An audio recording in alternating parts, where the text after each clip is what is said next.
Halo para penikmat kultivasi ganda dimanapun kalian berada, apa kabarnya? Semoga kalian semua dalam keadaan yang baik-baik saja ya. Pada kesempatan kali ini, kita akan melanjutkan kembali alur cerita manhwa sang murid pengkhianat. Dia bukanlah seorang putra suci yang semakin seru saja.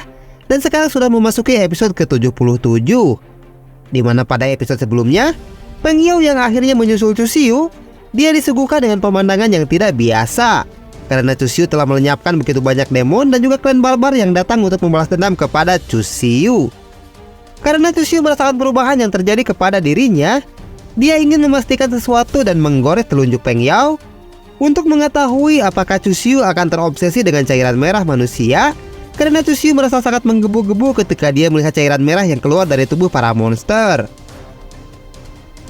Setelah tidak merasakan hal yang sama dengan cairan merah dari tubuh manusia, Chu Xiu pun meminta Peng Yao untuk mengaburkan kutukan jalan besar yang ada di senjata kapak milik Kaisar Kupu-Kupu.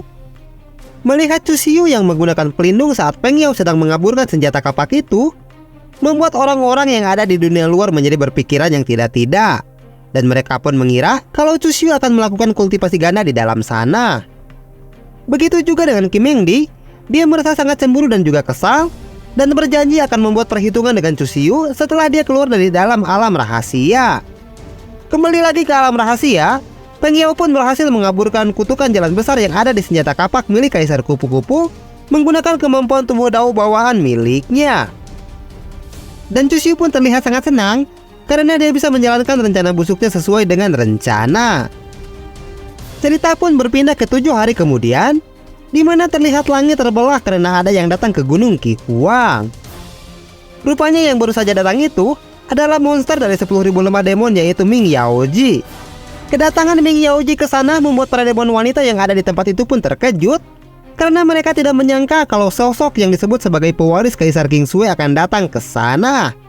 Kembali lagi ke alam rahasia, di mana Chu Xiu sedang berkultivasi untuk masuk ke dalam istana Dao miliknya. Dan di dalam sana Chu Xiu melihat benih dewa miliknya yang sudah sangat berubah dan menunjukkan kalau benda itu akan melahap segala sesuatu yang ada di hadapannya. Tak lama kemudian Peng Yao pun kembali ke gua sambil membawa seekor ayam, dan ternyata kalau itu bukanlah ayam biasa, karena ayam itu bisa berubah bentuk menjadi seorang gadis yang semok. Chu Xiu pun meminta kepada gadis itu agar tidak perlu takut kepadanya, tapi setelah melihat senyuman jahat di wajah Chu Xiu, si gadis ayam malah semakin ketakutan dibuatnya. Apakah yang akan dilakukan Chu Xiu kepada gadis ayam tersebut? Tanpa banyak berbasa-basi lagi, kita langsung saja menuju ke pembahasannya. Cerita berlanjut. Setelah Peng Yao memasang pelindung di mulut gua agar tidak ada yang bisa melihat keadaan di dalam sana, Chu Xiu pun mengeluarkan benih dewa miliknya yang sudah menjadi cukup besar itu dan menatap si gadis ayam sambil tersenyum. Tentu saja si gadis ayam semakin ketakutan setelah melihatnya. Dia bilang, "Benda apa yang kau keluarkan itu? Aku merasakan aura yang sangat menakutkan terpancar dari benda tersebut." Tapi Chu Xiu tidak menjawab pertanyaan dari gadis ayam itu dan menatapnya dengan tatapan mata yang dingin, sambil tersenyum dengan wajah jahatnya tanpa mengatakan sepatah kata pun, yang membuat gadis ayam itu semakin merasa putus asa dengan takdir yang akan dihadapinya. Lalu benih dewa milik Chu Xiu langsung mengeluarkan energi spiritual yang menyelimuti tubuh si gadis ayam, sehingga si gadis ayam pun berusaha untuk menyelamatkan dirinya. Tapi tindakan itu sia-sia saja karena dia tidak bisa melarikan diri dari sana. Dan dengan sangat putus asa dia bilang, "Tidak, hentikan, siapapun tolong aku tidak mau berakhir di tempat ini." Dalam waktu yang sekejap saja, energi spiritual yang keluar dari benih dewa milik Chu Xiu pun langsung melilit seluruh tubuh si gadis ayam, dan suaranya pun sudah tidak terdengar lagi di sana. Sementara Chu Xiu, dia hanya diam saja dengan wajah dinginnya saat melakukan hal tersebut. Karena Chu Xiu adalah seorang old demon Chu yang memang memiliki hati yang sangat kejam dan hanya mementingkan dirinya sendiri. Setelah energi spiritual dari benih dewa miliknya melilit dengan sempurna, Chu Xiu pun langsung berkonsentrasi untuk mengetahui apa yang ada di pikiran si gadis ayam. Dia bilang, "Semua persiapannya sudah selesai. Sekarang mari kita lihat sosok seperti apakah ayam kecil ini." Chu Xiu pun melihat masa lalu dari si gadis ayam yang sedang berdiri di tengah kota sambil ditonton oleh banyak orang. Dan entah apa yang sedang dilakukan oleh seorang klan barbar sepertinya, yang malah muncul di tengah-tengah manusia. Tapi terlihat dari wajahnya kalau dia sedang tersenyum kepada orang-orang yang ada di sana. Lalu Chu Xiu juga melihat kalau si gadis ayam ternyata seorang peminum, karena dia malah mabuk-mabukan di siang hari tanpa mempedulikan orang-orang yang berada di sekitarnya. Lagi pula orang-orang yang ada di sana pun hanya lewat begitu saja dan tidak peduli sama sekali dengan seorang gadis dari klan barbar yang malah minum-minum di tempat umum. Sementara Chusyu sedang melihat masa lalu miliknya itu, si gadis ayam terlihat sangat kepanasan saat berada di dalam energi spiritual benih dewa, dan terlihat kalau dia sedang terengah-engah sambil mengeluarkan banyak keringat dingin dari tubuhnya. Chusyu yang merasa sangat senang dengan kemampuan baru yang dimiliki oleh benih dewa miliknya itu, tentu saja dia merasa sangat senang. Dan sambil tersenyum, Chusyu pun berkata di dalam hatinya, "Luar biasa, apakah ini adalah teknik pembacaan jiwa? Haha. Ternyata benih dewa milikku sekarang memiliki kemampuan yang sangat berguna seperti ini. Aku jadi bisa mengumpulkan informasi dengan lebih mudah dan efisien daripada teknik pembaca pikiran milikku." Tidak terasa 1 jam pun telah berlalu semenjak Chusyu menggunakan teknik pembacaan jiwa, dan terlihat benih dewa miliknya sudah berubah warna menjadi lebih terang daripada sebelumnya, karena benih dewa sudah bisa membaca atau mengetahui semua pengalaman dan juga masa lalu dari si gadis ayam yang sedang berada di dalam sana. Lalu energi spiritual yang menyelimuti tubuh si gadis ayam pun pecah dan menghilang dengan cepat. Sementara si gadis ayam masih tidak sadarkan diri. Setelah Chusyu menggunakan teknik pembacaan jiwa yang merupakan kemampuan baru yang dimiliki oleh benih dewa miliknya, Chusyu bilang, "Waktu yang diperlukan untuk melihat isi jiwa dari seseorang sangatlah cepat. Hanya dalam 1 jam saja, aku bisa mengetahui semua yang telah dilakukan olehnya. Ini benar-benar sangat luar biasa." Tak lama kemudian, si gadis ayam pun bangun dan terlihat kalau dia masih merasa kebingungan dan kepalanya pun juga terasa sangat pusing. Dan Chusyu pun bertanya kepadanya, "Oh, kau sudah bangun ternyata. Katakan kepadaku, apa yang saat ini kau rasakan setelah 1 jam berada di dalam sana?" Dan hal yang aneh pun terjadi di sana, karena sikap si gadis ayam yang sebelumnya sangat ketakutan saat melihat wajah Chusyu, sekarang dia malah tersenyum kepadanya sambil bersimpuh. Gadis ayam itu bilang, "Senang sekali bisa kembali melihatmu. Selama aku berada 1 jam di dalam sana, aku merasakan hal yang tidak pernah aku rasakan sebelumnya. Dan sekarang aku merasa sangat nyaman dan juga tentram." Kemudian gadis ayam itu melakukan hal yang tidak terduga lainnya, karena dia merangkak menuju ke arah Chusyu. Dan sesampainya di hadapan Chusyu, si gadis ayam langsung memegang sepatu Chusyu menggunakan kedua tangannya. Lalu hal yang tidak kalah mengejutkan kembali terjadi, karena si gadis ayam malah mencium sepatu Chusyu. Dia bilang, "Yang mulia, mulai sekarang aku adalah hambamu yang sangat setia. Aku berjanji akan mengikutimu sampai akhir hidupku, karena kau telah memberikanku sebuah kehidupan yang baru." Rupanya, teknik pembacaan jiwa yang merupakan kemampuan baru dari benih dewa milik Chusyu bisa mengubah isi jiwa seseorang saat berada di dalamnya. Dengan kata lain, itu adalah teknik untuk menjinakkan seekor monster. Chusyu pun bertanya kepadanya, "Mulai sekarang namamu adalah Ai-kun. Katakan kepadaku, apakah sekarang kau merasakan perubahan yang terjadi di dalam dirimu?" Wajah Ai-kun yang sebelumnya sangat suram sebelum masuk ke dalam energi spiritual benih dewa, sekarang sudah menjadi sangat ceria. Dan sambil melihat aura di tubuhnya yang berkilauan itu, dia bilang, "Yang mulia, terima kasih atas berkah yang telah kau berikan kepadaku. Aku merasa kalau sekarang garis keturunan Demon Phoenix milikku ini telah naik beberapa tingkatan. Semua kekurangan di tubuhku telah diperbaharui oleh benih dewa Tianpin, dan sekarang aku telah mencapai tingkat immortal." Ai-kun terlihat sangat senang dengan kemampuan miliknya itu dan kembali berkata, "Kekuatan tubuhku setidaknya meningkat 3 kali lipat, dan kualifikasi serta kecepatan kultivasiku juga telah meningkat dengan pesat. Setelah meninggalkan alam rahasia ini, aku merasa bisa mencapai tahap orang bijak kecil. Bahkan untuk mencapai tahap orang bijak agung pun aku merasa memiliki kesempatan untuk mencapainya." Melihat peningkatan yang dialami oleh Ai-kun, Chusyu pun berkata di dalam hatinya, setelah menjadikannya sebagai ayam percobaan, mungkin nanti dia akan merasakan efek sampingnya. Tapi lebih baik aku tidak memberitahunya untuk saat ini. Chusyu pun tersenyum dan kembali berkata di dalam hatinya, "Dengan melakukan percobaan ini, aku memahami 2 hal. Yang pertama, teknik melahap dapat melahap seorang kultivator selain manusia dan mengubahnya menjadi semacam blood energi.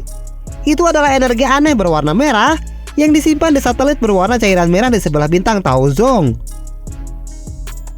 Chusyu pun melihat ke arah Ai-kun yang terlihat masih merasa sangat senang dan kembali berkata di dalam hatinya, "Yang kedua adalah, dengan blood energi ini, Aku dapat mengubah perasaan dari semua ras yang masuk ke dalamnya dan membuat mereka mematuhiku tanpa adanya paksaan, karena dari lubuk jiwa mereka sudah tertanam kalau akulah yang menjadi tuan mereka. Lalu Chushu menyuruh Aikun untuk bangun. Dia bilang, "Sekarang bangun dan berdirilah. Terus katakan apa yang ingin kau katakan kepada aku." Aikun pun langsung berlutut sambil memberi hormat kepada Chushu. Dia bilang, "Baiklah yang mulia, sesuai dengan keinginanmu." Setelah Aikun berdiri, Chushu malah langsung memeluknya. Dan sambil tersenyum dengan wajah liciknya itu, Chushu berkata di dalam hatinya, "Meskipun aku masih belum sepenuhnya mengerti tentang metode ini, tapi ini adalah sebuah teknik yang sangat luar biasa. Karena di masa depan nanti, aku bisa memiliki bawahan yang memiliki kesetiaan sebesar 100%, jadi aku tidak perlu merasa khawatir kalau mereka akan mengkhianatiku suatu saat nanti." Karena Chushu telah melakukan teknik pembacaan jiwa, sehingga di dalam benak Aikun, dia merasa kalau Chushu adalah orang yang sangat dikagumi olehnya. Dia bilang, "Yang mulia, sekarang apa yang harus aku lakukan? Aku bersedia melakukan apapun untukmu, dan jika kau memintaku untuk melakukan kultivasi ganda, aku siap melakukannya di sini sekarang juga." Chushu pun hanya diam saja tanpa berkata apa-apa, karena dia tidak menyangka kalau Aikun akan berkata seperti itu kepadanya. Lalu Chushu langsung menekan opai Aikun yang membuatnya merasa malu sehingga wajahnya memerah. Chushu bilang, "Bisa-bisanya kau berkata seperti itu kepadaku? Apakah kau merasa sangat percaya diri karena memiliki dua melon yang cukup montok ini?" Aikun menjawab, "Apakah yang mulia tidak menyukainya? Kalau yang mulia berkenan, aku bisa meningkatkan volumenya lebih besar lagi menggunakan teknik perubahan wujud milikku." Tapi Chushu hanya tersenyum saja dan tidak menjawab pertanyaan darinya, sehingga Aikun langsung mengubah topik pembicaraan. Karena dia ingin menyampaikan sesuatu yang sangat penting, karena dia merasakan energi spiritual yang cukup besar dari dunia luar. "Yang mulia, aku merasakan energi spiritual milik Ming Yaoji dari lembah 10.000 demon, dan aku sangat yakin kalau kedatangannya ke sini untuk menantang yang mulia bertarung, karena aku merasakan aura permusuhan yang diarahkan kepadamu." Mendengar itu, Chushu malah tersenyum. Dan sambil memegang tangan Aikun, dia bilang, "Aku sama sekali tidak merasa takut sedikit pun kepadanya, jadi kau tidak perlu memasang wajah seperti itu."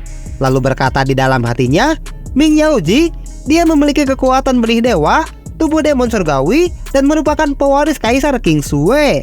Dia adalah penjahat yang tak tertandingi, yang hanya terlahir dalam ratusan ribu tahun sekali." Lalu Chushu terpikirkan sebuah ide gila yang tiba-tiba saja terlintas di dalam benaknya. Dan sambil tersenyum dengan wajah jahatnya, Chushu kembali berkata di dalam hatinya, "Jika aku bisa mengubah monster seperti itu menjadi bawahanku, bukankah itu adalah hal yang sangat luar biasa? Karena tidak akan ada seorang pun yang berani memprovokasiku ketika mereka mendengar kalau Ming Yaoji adalah bawahan dari aku, Chushu." Kemudian, Chushu pun memberikan tugas pertama kepada Aikun. Dia bilang, "Aikun, aku memintamu untuk melakukan sebuah tugas. Ini merupakan tugas pertama untukmu, jadi kau harus bisa menyelesaikannya dengan baik." Aikun langsung berlutut untuk menerima tugas dari Chushu. Dia bilang, "Aku akan melakukan semua yang mulia perintahkan kepadaku, meskipun aku harus mengorbankan nyawaku sendiri." Chushu kembali berkata, "Tugasmu adalah memikirkan suatu cara agar kau bisa merayu para monster yang lainnya." Mendengar perintah dari Chushu, Aikun langsung bersujud untuk menerimanya. Dia bilang, "Aku akan menggunakan semua pesona yang aku miliki untuk memenuhi keinginan yang mulia, dan aku pasti akan melakukannya dengan baik. Aku tidak akan pernah mengecewakan yang mulia yang telah memberikanku kehidupan yang baru." Setelah Aikun pergi dari sana, Peng Yao pun menghampiri Chushu dan menanyakan keputusannya itu. Dia bilang, "Yang mulia putra suci, apakah kau yakin dengan melepaskan demon ayam itu?" Chushu menjawab, "Kau tidak perlu khawatir, dan kau juga tidak perlu menggunakan teknik untuk mengawasinya. Biarkan saja dia pergi karena aku memberikannya sebuah tugas." Peng Yao yang masih tidak mengerti dengan tindakan dari Chushu, dia masih merasa bingung dan berkata di dalam hatinya, "Sejauh yang aku ketahui dari dirinya, Yang mulia putra suci tidak akan memberikan belas kasihan kepada semua musuhnya, meskipun musuhnya itu adalah seorang gadis yang sangat cantik.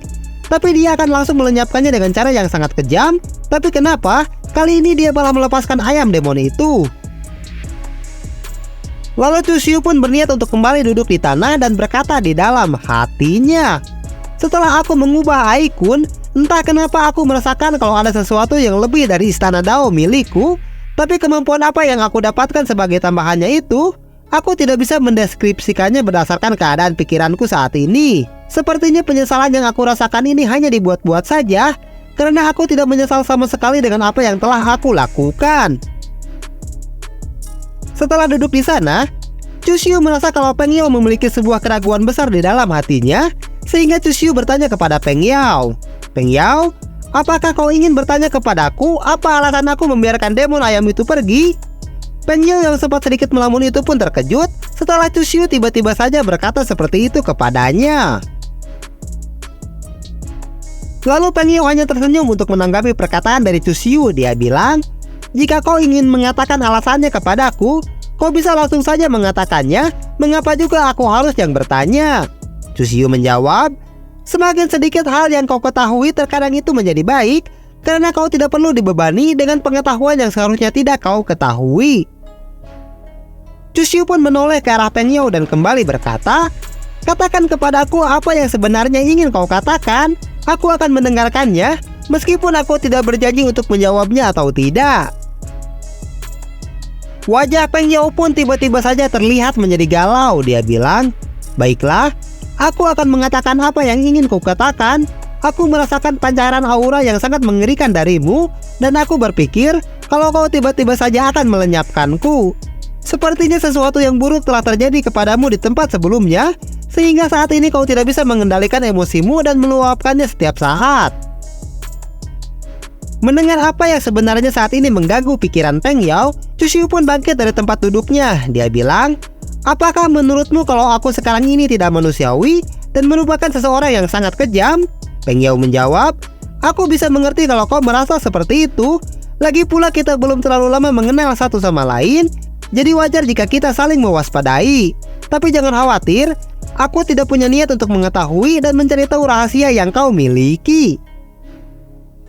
Lalu Chusyu langsung memeluk Peng Yao untuk mencairkan suasana, karena Peng Yao merasa Chusyu sedang menyembunyikan sesuatu darinya, dan hal itu membuat suasana di antara mereka berdua menjadi sangat canggung. Chusyu pun mendekap Peng Yao yang membuat wajahnya memerah. Chusyu bilang, "Mungkin akan terdengar konyol jika aku mengatakannya, tapi percayalah, kalau kau itu adalah sayapku, dan sampai sekarang aku masih mempercayai tentang hal itu." Peng Yao yang masih merasa bimbang tentang apa yang dia inginkan saat ini, dia hanya diam saja dan tidak berkata apa-apa. Karena Chusyu malah memeluknya dengan erat sambil memegang tangannya, Peng Yao pun mencoba untuk meloloskan diri dari situasi tersebut. Dia bilang, "Sepertinya kau sudah selesai berkultivasi. Kalau begitu, aku pamit dulu untuk berkultivasi sejenak." Chusyu menjawab, "Jangan khawatir, karena aku juga akan segera berkultivasi lagi." Lalu Chusyu meletakkan tangannya di dinding gua sekaligus menghalangi Peng Yao untuk pergi dari sana, karena Chusyu berniat melakukan sesuatu kepada Peng Yao yang saat ini sedikit meragukan dirinya. Chusyu bilang, "Sebelum kau pergi untuk berkultivasi, aku ingin mengisi kembali energiku yang telah terkuras saat menggunakan teknik kepada demon ayam itu barusan." Tentu saja Peng Yao pun langsung menjerit, karena Chusyu melakukan hal yang membuatnya tidak bisa berkata-kata dengan pikiran jernih. Peng Yao bilang, "Yang Mulia Putra Suci, tolong hentikan, jangan lakukan hal itu." Tapi Chusyu hanya tersenyum saja dan tidak mau menuruti apa yang dikatakan oleh Peng Yao, karena saat ini Chusyu memiliki rencana busuk yang ada di dalam benaknya. Karena Chusyu tidak kunjung berhenti, Peng Yao pun langsung berteriak dengan sangat keras, dan suaranya itu bergema ke seluruh gua, karena Peng Yao tidak bisa berbuat apa-apa saat menghadapi Chusyu yang tiba-tiba saja melakukan hal yang sangat di luar dugaan itu kepadanya. Dan benih-benih cinta di antara mereka pun tumbuh di dalam keheningan gua yang gelap itu. Tapi di saat Chusyu akan memulai kultivasi ganda untuk mengisi kembali energinya yang terkuras, ceritanya malah bersambung. Waktos Nasep, ending yang sangat membuat penasaran sekali ya pemirsa. Oke lah, tepang deh jeung dewek di episode selanjutnya. Terima kasih banyak bagi yang telah menonton video ini dari awal sampai akhir.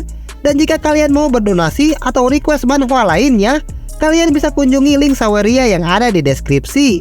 Maju dan berjayalah terus jagung ora Trot Lovers.